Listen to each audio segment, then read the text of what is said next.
Welcome to the Weekly Spiral. You are tuned into episode 22. We are going to recap championship weekend. We're going to talk about some ways we think the Pro Bowl might be able to be exciting and improved upon.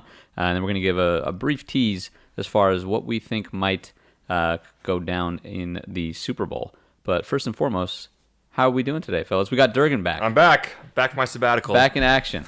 I've been soul searching after the Lamar Jackson lost and found myself again. You found yourself again? I was too high on life that I had to bring myself back down. Okay. Well, good to have you. I'm glad you came back down. Glad to be back. Casey, how you doing? Yeah, me and the Packers have both been a little bit better, but we're here anyways, and there's always next year. Rough weekend for Casey. Great one for me. It is. Great one for me. Great one for Durgin and all Niners fans out there. Oh yeah. Headed to the Super Bowl. Let's talk about the championship games. You guys want to dive in? What do you want to do first? Well, let's just rip the Band-Aid off early. Let's do it. We'll start with the Packers and the Niners. We'll go in reverse order in the way that they happened. So the late game, the Packers fell to the Niners, a lot to a little. They didn't fall, but more than last. On their face. No, the first meeting we fell on our face. This time we stumbled a little bit and then we fell. No, down 27-0 at halftime. That's a knockout punch. We got a couple of steps in though this time. We improved from 8 points to 20 points. That's a 12-point improvement. Yeah, in a month and a half. Interestingly, the Niners had 37 points in both matchups too. Yeah, different ways though. Different ways they went. Goes they got to show you they're very above average offense when playing the Packers. And every team, you might think you can score 37 on them one time, and then we'll say, "Hey, you can score 37 on us again." However you want, you can do it. But I think clearly the better team won. I mean, I don't think a lot of people were picking the Packers to win. There were some avenues for them to find success, but the Niners are just a more talented team, better coached team, and rightfully won. What is disappointing is the 220 yards alone from Raheem Mostert, who the blog post is going to be on this week. Unreal. And why he fits in that scheme. Yeah. He was living a dream. The Packers were living a nightmare. Yeah. So he had 7.6 yards a carry, and that's just kind of insane. And we talked months ago about Mike Penn's philosophy on stopping the run versus stopping the pass. He wants to stop the pass first because you'll get more chunk yardage that way, and a bad quarterback will have like an average of 8 yards an attempt. And Mostert is almost getting 8 yards a carry every single time he touches the ball, and that's not the recipe for success against the Niners, especially, who are really, really good. And I think people underrate that offensive line because Raheem Mostert has 3.5 yards before on the season he's even touched. Yeah. So he's gaining 3.5 yards before a defender even touches him. Yeah. And then he has 2.2 yards after contact. So just on a generic run, he's averaging 5.7 yards a carry, just based on those two stats. Devontae Adams showed up. He had a good game. Nine receptions for 138 yards. Aaron Jones did fine. We just got behind too early, and I think it all comes down to that fumbled snap sort of in the second quarter. Yeah. I'll talk about that. Yeah. Yeah. The Packers finally showed a little bit of life. We're marching, getting a drive together around the 30-yard line. It was 17-0, so we needed something. Yeah. And if you score a touchdown there or even a field goal, you sort of feel like, all right, we can play at least. Yeah. And to fumble that and then have that turn into rapidly 27-0 with Aaron Rodgers' interception towards the end of the first half too, it just snowballed. That's exactly what you can't fuck up when you're playing the Niners, and the Packers did repeatedly. I want to hear your thoughts on that fumble. That looked like, from my perspective, a very business-like decision by Rodgers. I mean, he just stood there and watched the ball. I mean, maybe he's not going to get it, but yeah, at least dive for it. And I talked to my dad about this. He goes, "Oh well, Aaron Rodgers doesn't need to do that. In the NFC Championship, I don't care who you are, you have to at least make an attempt to go for the ball, whether it was his fault or not. The way he stood there and looked at it on the ground was not his best look, in my opinion." Yeah, so calling him Cam Newton is the deal. It would have been hard to get to because the ball bounced off his hands. It went forwards more towards the defensive side of the ball. I agree. You got to dive for it, make attempts. Like, you never know. Just stand there, because he's he's literally the only person that knows. Because the center is going to assume you got the ball, probably. The whole offensive line moving forward. Yeah. The whole offensive line is expecting the regular play going on. So he's really the only one that knows. And if you're the only one that knows, you got to know. You got to move. It's up to you to recover it. That was the killer for them. That was the killer. It was. That's what cemented the expected for me. I mean, we showed a little bit of life in the second half, had 3 straight scoring drives and did some stuff, but it was just too little too late. So. Yeah, I think that's the key. It was too little too late. You picked up steam towards the end when it really didn't matter. And it's the turnovers. You can't turn the ball over against the Niners team. They're dangerous as it is. I mean, they're going to score regardless. So giving them opportunities is the last thing you can do. Yeah. And you did it, I think, 4 times. Mm-hmm. 2 fumbles, 2 interceptions. They fumbled the interception at the end. Yeah. So 3 total. 2 interceptions, the fumbled snap. And they fumbled twice, but they recovered 2 more times. Oh, you recovered one of them. The kickoff. Yeah. So Aaron Rodgers fumbled another time, but recovered. Yeah. Turnovers are killer. I mean, that's what I think lost the game. You had a little bit of momentum, like you were saying. There was hope. There was a glimmer of hope that, hey, this could be a scoring drive, and from there, who knows what would happen. But, man, reminiscent of the last game when, first play, I think. Yeah, first drive. First drive. Well, our first drive, it started way better because we got a 3 and out, and then we got to, like, the 50-yard line and then punted, which is all things considered. Like, I was like, all right, I'm happy with that. I'll take that over the last game. I mean, statistically, you look at this matchup, and if you just look strictly at the box score, you beat them in first downs. You had obviously way more passing first downs, 16-3 passing first downs. They obviously had way more rushing first downs. You beat them in total yards as well, 358 to 354. Same amount of total drives, similar yards per play. So when I see that, it's the turnovers that made the difference, because 20 to 37, 3 turnovers, that's potentially 3, scores. 3 scores. It could have been a lot closer, and credit to that Niners defense, but also the Packers. Man, they didn't show. I mean, like I said before, the rushing issue is the biggest thing for me because it exposed our linebackers. Nobody was filling. Blake Martinez was decent. He doesn't have the speed to go sideline to sideline. He filled incorrectly a number of times. Our rookie, Darnell Savage, at safety, had a really tough game, took some really bad angles on Raheem Mostert a number of times, including that first touchdown where he scored on 3rd and 8. Yeah. Just took a terrible angle on him, and he got around the corner. Had a tough time containing him to the outside all game. Like, we were shooting inside a lot, and with a guy that runs a 4.34 40, you can't do that. I mean, you got to play sound defense. And it seemed like nobody on the Packers wanted to. And we talked about last week, maybe a path for success for the Packers was the pass rush of Zadarius Smith and Preston Smith. But if you only throw the ball 8 times, pass rush doesn't do anything. There's nothing there. Yeah. And we also talked about a formula for success for other teams playing against the Packers being run the ball.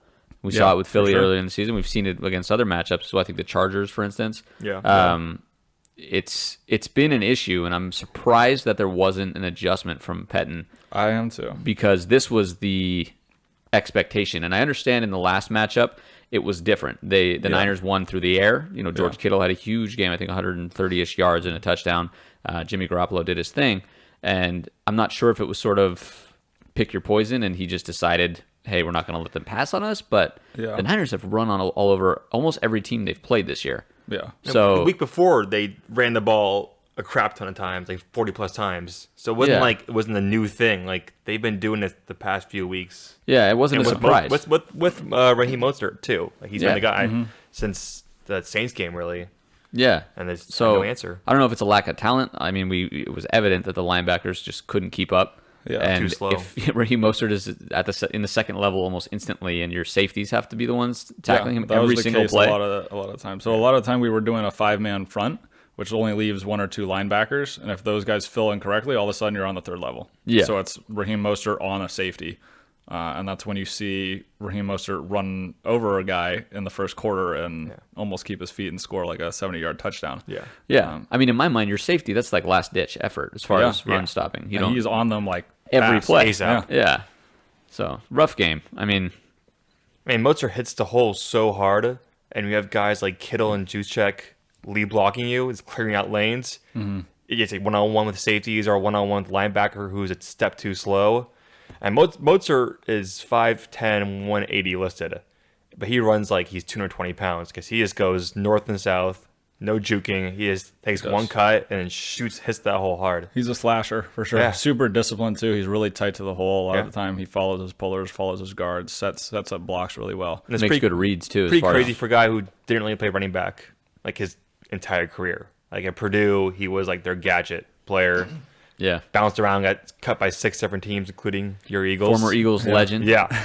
And then Raheem Mostert. So this is his third year in the Niners. His first year, I don't think he had any carries. He was just a special team guy. And last year, he showed some promise and then broke his arm. And this year, he was getting 4 or 5 carries a game until week 10, 11. And since then, he's been a machine. Yeah. So it's cool to watch. I mean, I never would have guessed that he would be the guy. But my thoughts about the game, Packers are frauds, as they have been all year. Unnecessary shot. Shots fired. I'm going in. Shots fired. Before the game, I was confident, but I was almost too confident because I'm like, we beat them so bad last time that there's no way it can happen again. But look at the Packers' schedule. The only team they beat that was healthy and any good, no offense, Eagles, were the Vikings. They beat the Chiefs, Well, but we Mahomes. beat them. So. Oh, right. Yeah. No offense taken. They beat the Chiefs without Mahomes in a close game, and they beat the Vikings twice. And the Vikings, they're a good team, but they're not world beaters. So it was a soft 13-3. They did beat the Seahawks, but they had to bye a week. And Clowney got injured early that game. He probably would have taken out Rodgers like he did Wentz. Okay. But I mean, Aikman said it best. He said they are taking the manhood of the Packers. The Packers knew they're running the ball, and they still couldn't stop them. well, I'm not convinced Mike Pettin knew they were going to do anything. I mean, so after halftime, we should have figured out, hey, you know what? I think these guys are going to run the ball. Well, we did see. I mean, you said it during the game too. We were watching it, and you could see the box just being stacked, and you just couldn't. Just pushing them they back. couldn't do anything. Couldn't do anything. Not like the Niners have big maulers on the offensive line. A lot of quick guys, and obviously they're big, but it's not like they have 350-pound guys on that line. A lot of them are 290, 300 pounds. I mean, just pushing them around. You say that, but I think that, like I said earlier, I think the Niners O-line is super underrated because they did the same thing to the Vikings, who have a Great run blockers. Did great against the Packers, who, Yeah. while their run defense isn't great, the front three, Zadarius, Preston, and Kenny Clark, are all really good players. And the fact that they're moving them and climbing up to linebackers is super impressive. Their run blocking is great. Pass blocking, it's okay. Also, Jimmy G's not great in the pocket as it is. But yeah, run blocking, them and the Ravens, I would say, are two best at that. Yeah, Two different styles. But yeah, Shanahan called a great game. Wasn't too complicated. My favorite part of the game was the 2 Deebo Samuel reverses. And they ran the same play twice, just on different sides, twice in 3 plays. Yeah. And the second one went for like 40 yards. Yeah. The Packers just had no discipline with like setting the edge either. They didn't. I mean, the Smith brothers, as you call them, they're great at pass rush, but I question their run abilities and setting that edge. It felt a little bit like hero ball to me. Like they felt like they needed to make a play, especially once things got a little shaky. That like, hey, I need to like shoot this gap inside and cause a fumble play. or make a big play, and then they lose contain, and then they're popping off, what you saw, 10, 15-yard gains at a chunk on basic outside zone. Yeah, anytime they went outside stretch, outside zone, it was 5-10 yards. Yeah. When they didn't get yardage, it was up the middle. They tried to do like a dive or like a trap play. Yeah. But it was great. I loved it. I mean, Coleman's hurt, which kind of sucks, but he might play for the Super Bowl. It's questionable. But speaking of the offensive line, defensive line, Niners get hyped up all the time about that. But they, in the first half especially, were just pushing around the offensive line, getting pressure on Rodgers. And in the second half, they made some adjustments. Looked a lot better. Started challenging Sherman, which most teams should be doing, actually, because he's, no offense, overrated. But when they hit that long shot to Adams, I was like, okay, maybe there's something there. And then nothing really came of it. You're saying Richard Sherman is overrated? Yeah, I mean, he's still like a very good corner, but he's 31 years old, coming off of Achilles, and he wasn't fast before. He's not fast now. But the thing is that the Niners' other corner spot has been so bad that there's no point in trying Sherman. Yeah. Because once you try Sherman and he picks you off, makes a play, then he's in the quarterback's head.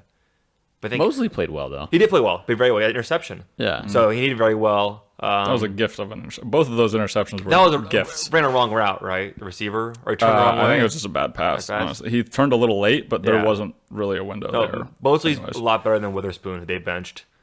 Thank goodness. But I mean, Richard Sherman. he's still very good. I mean, but he's not like everyone. Oh, like is he a top 3 corner? No, he's a top 10, 12 Like, corner all your whole secondary benefits a lot from from that the pass front. rush, and the linebackers too. Yeah, But no, Sherman. I mean, the best secondary is a good pass rush. Yeah, for yeah. sure. I mean, last year the pass rush was terrible, so the corners looked really Terrible. bad. Yeah. You get two guys, and Richard look good Sherman now. cannot get burned if the quarterback doesn't have time to let the route establish itself. Yeah. And you need time to run a go route, and if if you have like max 2 seconds, No way. Yeah. you're not getting that off. So it works. But we did see it. Richard Sherman got burned by Devontae Adams. I mean, Adams is no scrub. Like, he's legit. But if Top five? If Adams is Top five. Top getting five? past you, imagine what Tyreek Hill's going to do. Luckily, the Niners run a lot of quarters secondary. So they have like deep forwards out there. Usually it's Tart, who's on Sherman's side, but was late to that play. But What did they call Tart in this game? They messed up. Jaquan or something? Jaquan Tart. Jaquan, yeah. God. God damn it. Jaquan Tart. Quan Tart. Come on, Joe He's actually a Buck. very good Yeah. player. But yeah, Niners just dominated, and they have Quan Alexander back. I came back last week, but I wasn't here, so that's a huge addition. I mean, him and Sherman are the two like heartbeats of that defense. They're the vocal ones, the ones that make a lot of the adjustments. Even Quan's probably not going to play much against the Chiefs, which we'll get to a little bit later because he's more, for now, on rushing downs only because he has one arm. Mm-hmm. But having him back was nice. And Aaron Jones, he hit 4.7 yards per carry, but a lot of that was in the second half when the Niners were playing. It was mostly More in the first nickel. half. I thought second half. I mean, I had touchdown second He half. was breaking off runs early of 9, 8, 7 then yards. And then we got behind and we stopped running And then the third quarter, first drive, that 7-minute touchdown drive that He had a I had couple no in there, idea yeah. what they were doing, not hurrying up. But they ran the ball 3 times scored. on that. They did look a little bit relaxed. Like they, on I that didn't- first drive for sure. I was like happy that we scored, but I was like, that Got to took hurry too up. long. Yeah, you need a little bit of a sense of urgency, even towards the end. Like They never, yeah. Yeah. I don't know. Maybe the offense just isn't there as far as the understanding of the whole team. But I mean, if it's for not there in running it week fast. 19, when will it ever be there? Dude, I don't know. That's my only guess as far as that. I do have something to say about the Packers being frauds because you don't get to the NFC Championship by being a fraud. You can But get yet- some luck. You can get some good breaks. You get embarrassed in the NFC Championship by being a fraud. Getting there, you're not a fraud to show up to the NFC Championship game and go 13-3. I can list some shit for you right here. Give it to me. Okay, the Packers beat the Vikings twice. Yeah, Okay, we had to beat them when they had a healthy Dalvin Cook. You know, the first time we played them in like week 2 or 3. Niners blew him out with Dalvin Cook. Yeah, and that's what we did when we played them later in the year. We blew them out and shut them down and held them to like 7 first downs. All right, so yeah, Then we beat the Chiefs without Mahomes. Sure, without Mahomes. We'll see if you can do that next week. And then I don't think so. beat the Seahawks.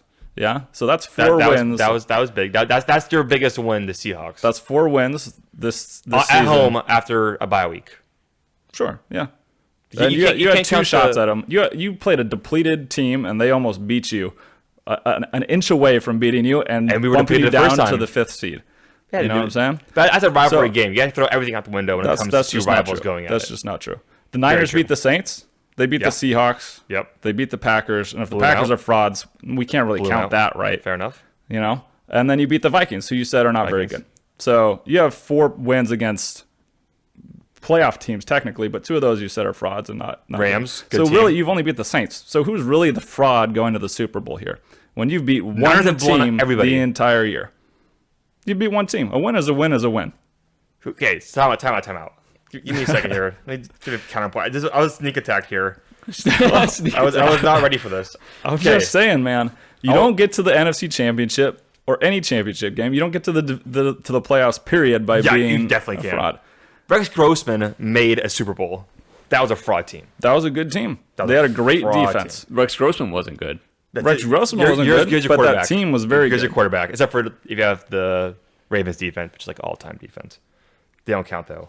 So and 2 of your 3 losses were Okay, to playoff teams. we're But you had a bad loss to the We're going through the Falcons. Niners schedule here. Yeah. Bucks, competitive team, but won't count them as legit. Well, we can do the same thing. We can run through the Packers schedule and I'm say, going oh, for it this now. team isn't great, but they beat them. No, this team is okay. They- Didn't make the playoffs, but they beat them. Packers beat the Cowboys too. Well, Cowboy, okay. That's a good team. That's but second. competitive. That's a but we second. beat That's 'em. actually, take it back. The Packers are a second fraud team. The first fraud team is the Cowboys. Thank God they fired Sure. Garrett, and that's Yeah. pretty high by McCarthy, actually, in my opinion. But the Niners schedule was much tougher than the Packers. That last half of the season is brutal, and they came out smelling like roses and are in that Super Bowl. Came out almost losing to the Seahawks. And Almost only counts in being a fifth in seed. the grenades. That's what you're, horseshoes. and you're arguing that we Horseshoes beat and hand teams that are grenades. almost Fucked good. it up, yeah. You're arguing that you beat teams that are almost good. Packers had So, shitty. Okay, Packers division was shit this year. Lions were a joke. really, the Vikings went to the playoffs. Besides, okay, I'd say they're an okay team. The Bears were Bears were terrible. right there though. They were Bears were 7 and terrible. 9. That's how bad the NFL. That's They were- about how they good were the fringe Buccaneers playoff were. team. They were terrible. That's how good the Buccaneers were, which you just cited a second ago. Well, I said they're okay. Yeah, but that's what you're arguing. You're saying you beat okay teams. Congratulations. So Yeah, did the they- Packers. Okay, Saints, Seahawks, Rams are better than the Vikings. 100%, in my I opinion. don't think so. Definitely. The Rams Which one weren't in made the playoffs. the playoffs? The playoffs becomes like a game or two. It comes down to scheduling. That's half the battle. You're losing your argument here, dude. All I'm saying is you don't get to the playoffs and to the NFC Championship on top of that by being a fraud. You're a good team. You beat us. Congratulations. You were the better team. We didn't beat you. We embarrassed you twice. You Twice, were the better twice. team. I've said now a number of times. I started the podcast by saying you're a better team. Well, The Packers are not. yes. You don't get there by chance. You do if you're the Eagles. We got there by chance. And you were See? competitive in a playoff game, even with a backup Get quarterback. to the Because that playoffs team was and- good and Okay, deep, look especially at the on Titans. the defensive Look at the front. Titans. We'll segue into the next game. The Titans were not as good as the Patriots, not as good as the Ravens, but when it comes to the playoffs, all it takes is one game for anything to happen. You never know. And they were leading the Chiefs early before I think they were clock struck 12. more talented than the Patriots, and I think they were not very far behind the Ravens. Ravens have like 12 Pro Bowlers. And Pro Bowls is how you. I mean, that analyze obviously how good a team is. it's a sign of you're being least good players. You have least established players. The Niners have 5 Pro Bowlers. I think it's third or fourth most. All right, well, let's just give the Super Bowl to the Ravens just in honor because they have I'm more. saying- They have more Pro Well, I'm Bowlers. saying so- they're more talented, and on paper they're a better team. When it comes to the playoffs, you never know what's going to happen. Dude, like a month ago, you were saying that's bullshit. The Ravens shouldn't have that many players. They don't no, have no, that no, many no, good no. players. I said they're a good team, and I said Lamar Jackson isn't as good because he has a great team around him. That's what I said. I don't Things say are so. getting heated here on the Weekly Spiral, guys.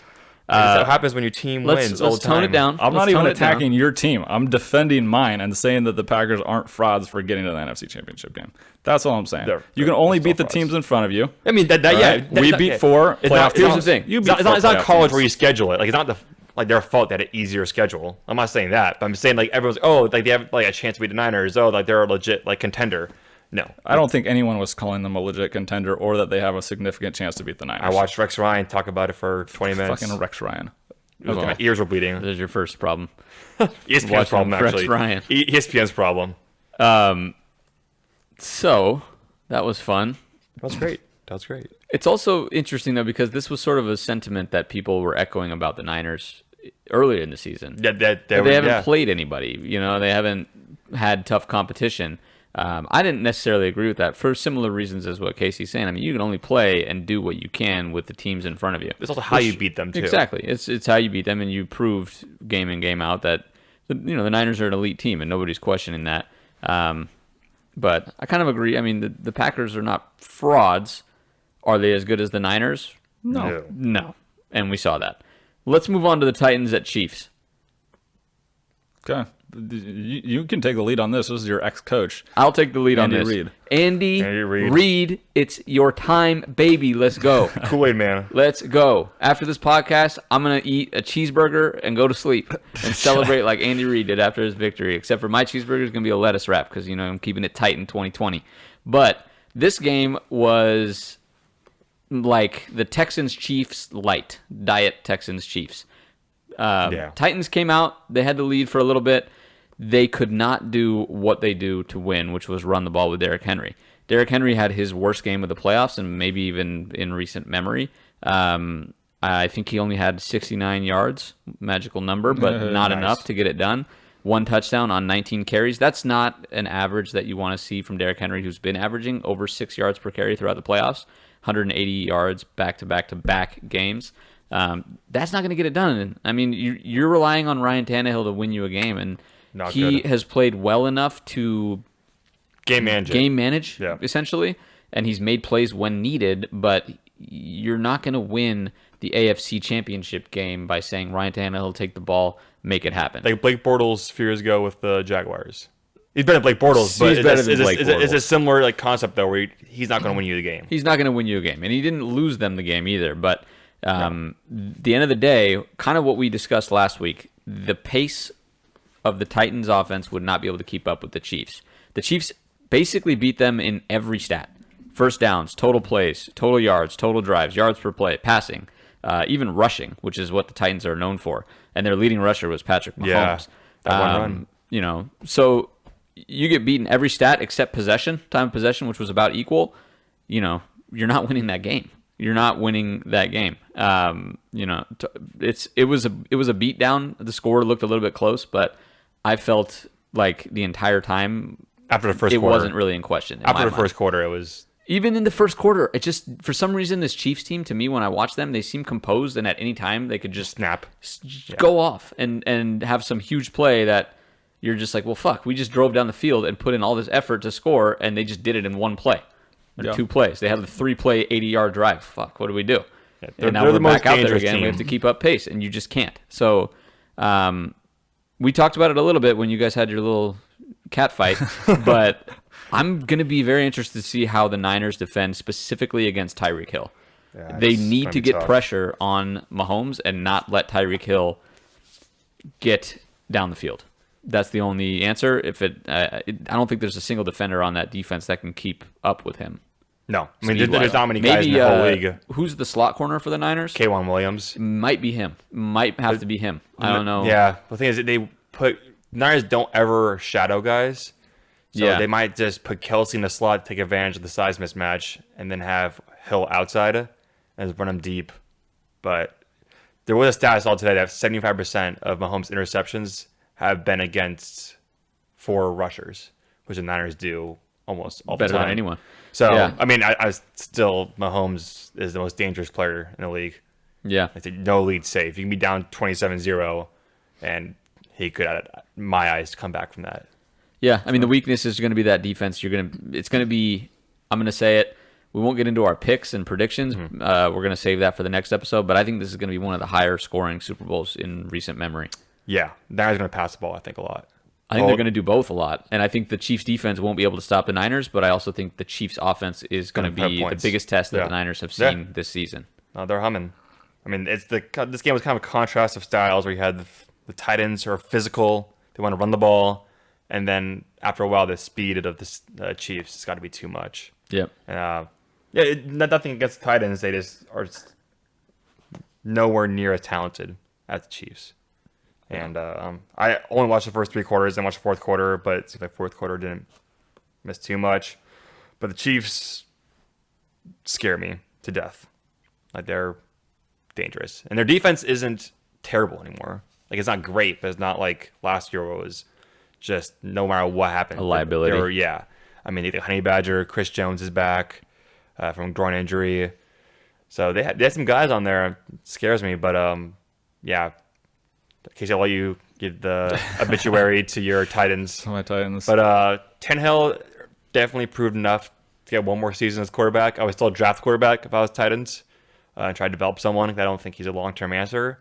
But I'd franchise tag Tannehill and try to ride it out one more year. And you have to re-sign Henry now, which goes against my philosophy of paying big money to running backs. But when that running back is your entire offense, you have to. You got to. And he's a unique running back, I think. Yeah, he'll age well. Hopefully he ages well because he's so big. I don't took think a lot of carries this year. Yeah, he did, but I mean he's still like 24, right, or something. He has an injury history. I mean, I signed him to a 4-year deal. You signed him to a 4-year deal, and you're going to get your money's worth in that next 4 years. Yeah. I think like he's in his prime. Yeah, I think I might do the inverse. I think I might tag Derrick Henry and try to sign Ryan Tannehill. And I don't know how long you can string that along with Derrick Henry, but I think every team that's signed a premier running back in the last 4 or 5 years has regretted it. You talk about Todd Gurley, Ezekiel Elliott, Le'Veon Bell. Those guys are great game changers at their peak, but then if they're not used correctly or they get beat up or they start to get some wear, all of a sudden you're stuck with this huge cap hit and drain on your roster that's not producing at the level that they used to. All things being said, I think the Titans are in a pretty solid position. If they can get Derrick Henry back for a couple of years, I don't know if you can get, I don't think you're going to get him cheap enough to go for 4. Yeah, you have to go 5. Yeah. You can get Tannehill, Derrick Henry, Conklin back, their linemen, and then draft another skill guy for Ryan Tannehill. I think more speed. I think you got to feel a lot better than maybe Packers fans even do, because I feel like Packer fans, maybe the window is closing on that team with Aaron Rodgers, and not a ton at the skill positions over there aside from Devontae Adams and Aaron Jones. But I think you have a young coach that's proven he can compete with the best, with Vrabel. He's shown that he's on top of stuff, game management, putting his team in a position to win, all that kind of stuff. He really stepped up this year. He took that team from being 2-4 early in the season, made the decision to switch to Ryan Tannehill, and then rode those guys to a 7-3 finish and stun the Patriots and the Ravens on the road, and then be competitive with the Chiefs. It might not have seemed like it at the end, but they were up to a lead. Oh, yeah. They were competitive up to the first half, and then they even had some life towards the end of the game and had an opportunity to get a couple stops to give themselves a chance. And I think most of that core is coming back aside from those big premier guys. So if you can get those guys back, I think you got to feel relatively good as a Titans fan. Titans defensive coordinator did retire today. He did. He's like 7 years old. So yeah. But so I mean, I love Vrabel. I think he's a great coach, but I think he's more of a CEO type coach where he's not that going to be breaking out X's and O's. Yeah. But from that standpoint, like you said, switching to Tannehill after Mariota, great call. But I still think the Packers are in a better spot than Titans because Aaron Rodgers is better than Tannehill by far. I mean, the Packers are one good receiver away, which luckily this draft, which will come out more information. Stay tuned. Yes. Deep on receivers. They could draft legitimately 2 receivers, and they'd both be starting impact players next year. Yeah, they're calling it a historical draft for receivers. There's 10 guys who could be first rounders. That won't be first rounders, but could definitely be first rounders. First round talent. Music to the Packers' ears. So I think the Packers. I think the Packers. A lot of teams. Yeah. Let's go. I think the Packers have a chance to be better next year than this year. Second year in LaFleur's system. Not saying the Titans are going downhill, but like talking about Packers, like they can get better. And Rodgers, I mean, he for the first time in many years had a structured offense. Mm-hmm. Ken McCarthy, he was free winging it. So if he kind of keeps buying in, which he has done so far, I think the Packers are legit. They're going to compete. I think the Titans are going to compete too. I think they might they won't go away. They might replace the Patriots as a perennial playoff team. They'll battle with the Texans. It'll be them and the Texans battling it out for the next couple of years, I think. I think Colts too. That division's going to be tough. Yeah, the Colts won't go away because they have talent. They'll need a quarterback. I mean, Titans, I mean, Tannehill is a guy, but I don't see him being a long-term guy there. I would draft the guy and I think he's almost 30 already, so just sort of by definition. I mean, these quarterbacks can play forever now, though. They can. Get them till 34 or so. And 35, 36 even. Yeah. Rodgers is what, 36? Almost 37? I think he's 37. Yeah. Yeah. I mean, Breeze is 40 and he's still going at it. Yeah. There's going to be some interesting free agency talks with the big quarterbacks, too, that we'll get into later in the offseason. But like you guys said, the Chiefs can strike at any moment, and I think the Niners have a lot of tools to be able to combat that with their balance and their run game. Sort of like what the Titans wanted to do is establish a lead and then grind the Chiefs out, but they just couldn't. They couldn't keep it up. They couldn't sustain drives to do that. They had one drive early on that was like 8 minutes long and 80 yards. And I was like, do that one more time in the game, and you have a real shot. That's what they did because the Patriots. They just ran the ball and held the ball. Yeah. But keep away. Yeah. But the Patriots are not the Chiefs. No. Especially on offense. Definitely not. Yeah. But I think clearly the two better teams are in the Super Bowl. And of the 4 matchups, I think this is probably going to be the most exciting. Yeah. Versus 100%. I think the NFL wanted Packers Chiefs for the storyline, the rematch of Super Bowl 1. But in terms of like actual gameplay, this is by far the best, I think most intriguing option. Yeah. And it's gonna be a great game. I mean, this is gonna be a game like casual fans who don't watch football, who would go to Super Bowl just watch commercials and like the party part of it. Yeah. They will be very interested in this game. It'll be the opposite of the Patriots and the Rams last year. Yes, hopefully. Yes, hopefully. please. My God.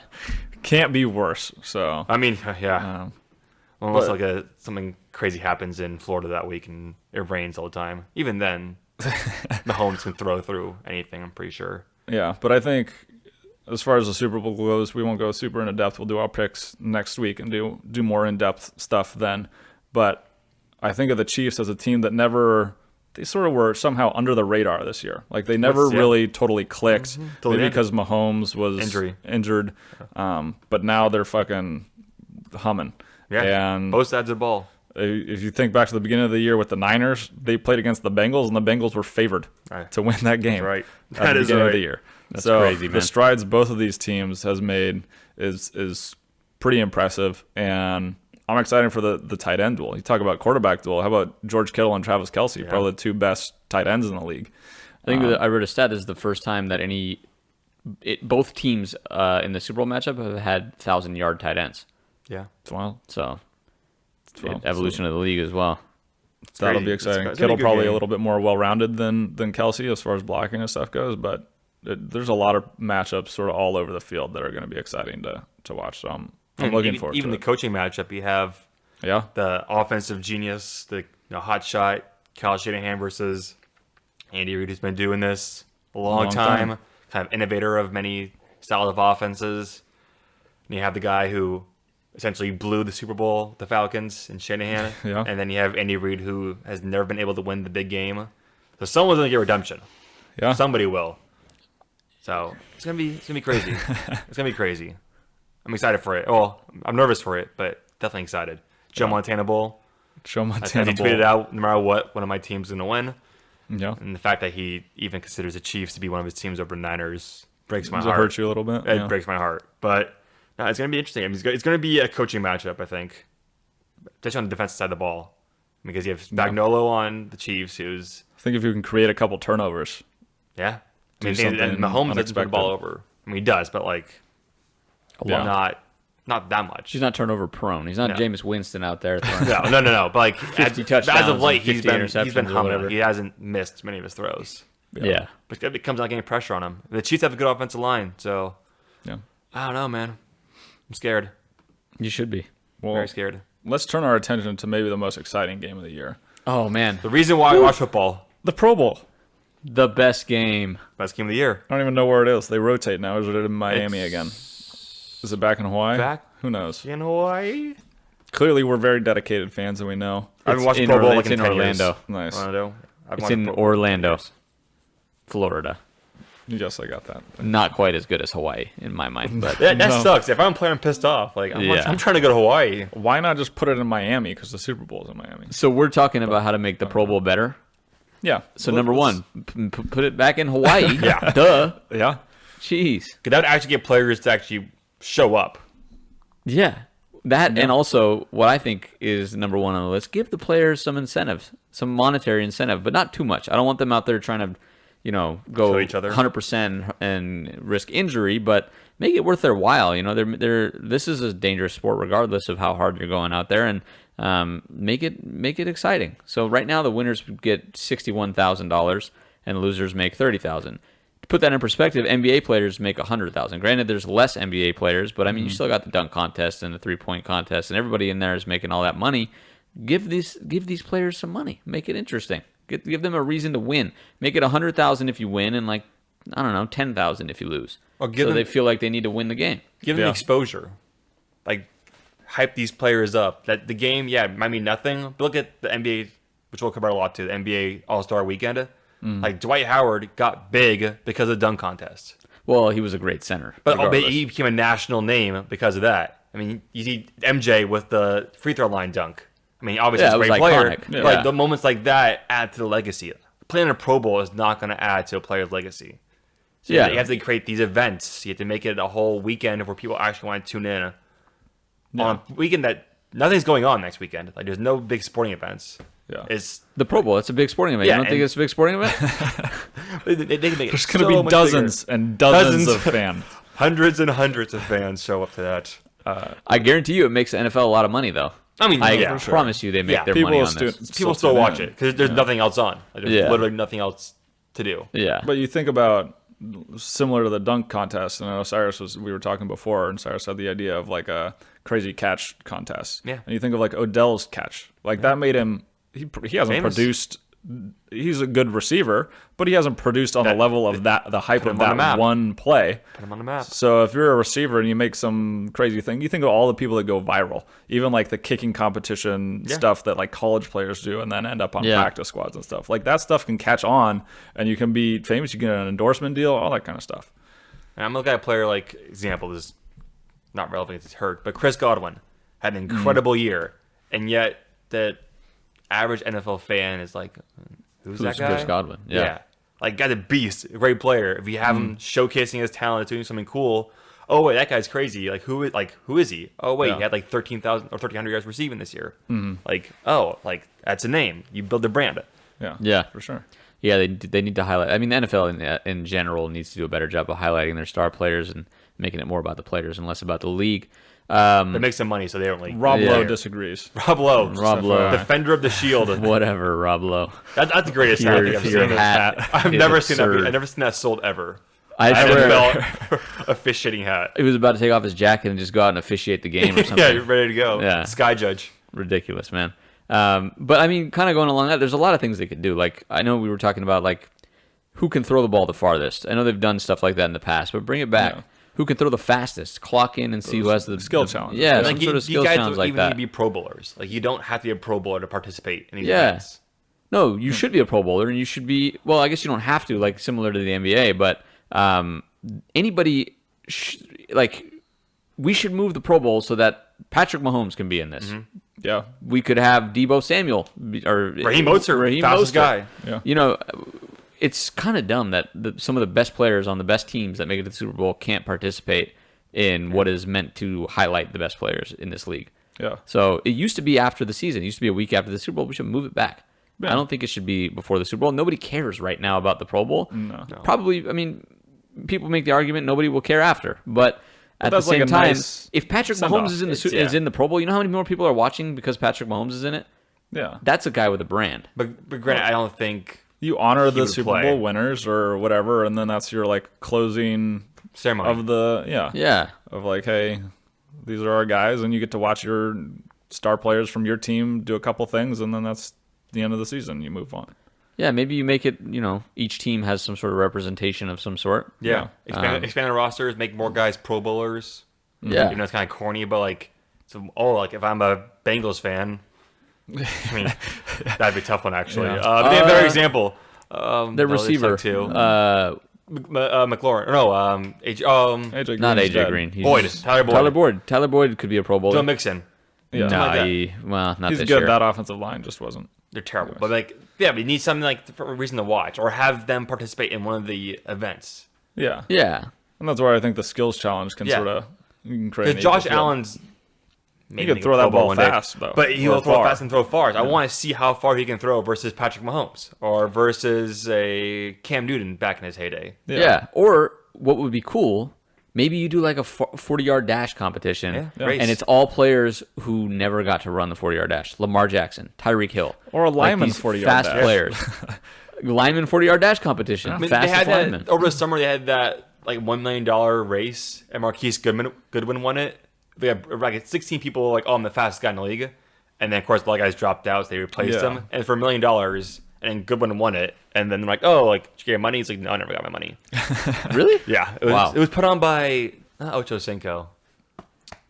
Put on by somebody, someone. a former player, and then like, oh yeah, like, we have all these like endorsements or like sponsors like helping us out, and they never paid it. Yeah. That's But, like, ridiculous. I mean, Marquise Goodwin sucks as a football player now, but he's an actual Olympic sprinter. Yeah. yeah. So like that's put a these good guys up against each that's other. a good measuring stick. Like if they can beat him, like they're Olympic level They're fast. Yeah. runners. Yeah. Yeah, I think. I mean, That'd be that'd be cool. fun.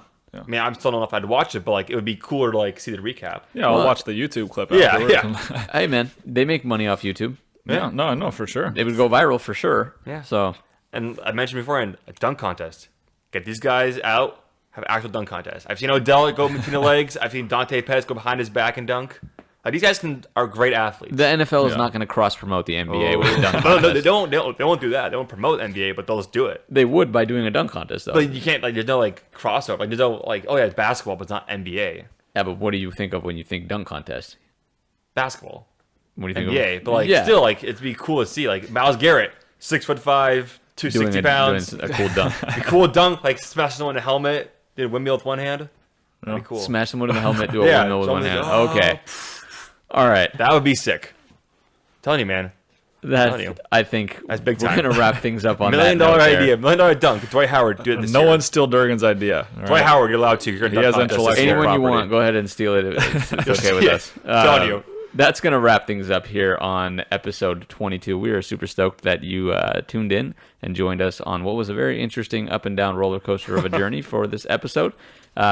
Casey and Durgin did not kill each other. They're still friends, so just FYI in case you were listening and you were concerned. Still alive. Still alive, still good. The friendship's still kicking. I'll die in 2 weeks. Yeah, we'll see. So with that, we're wrapping things up. Please check out our website, weeklyspiral.com. We bought the domain. It's official. You can find all of our information there. You can go to all of our social channels. You can read the latest blogs. We have one coming out on Raheem Mostert. And if you're a Niners fan, I would not miss this one. It's going to be really exciting. And Casey gave me a little sneak peek, and I think it's going to be cool. So check it out. Please follow us, like us, all the social channels. You know what to do. You know the drill. We'd really appreciate it. And I think that's wrapping things up here. We're excited for next week for the Super Bowl predictions. Stay tuned. Casey and I are tied. Durgin's not really in this race because he wasn't here. I'm 10-0. He's not 10-0. Unofficially 10-0. He's officially 0-0. But Casey and I are 7-3 on the playoffs so far. So we'll see how this plays out. And now you have to pick opposite teams. One of us will be crowned and be the champion of the Weekly Spiral. I was for the regular season. We'll see what happens in the playoffs. But that's going to end things here. We really appreciate your support, and we'll see you guys next week. Good night.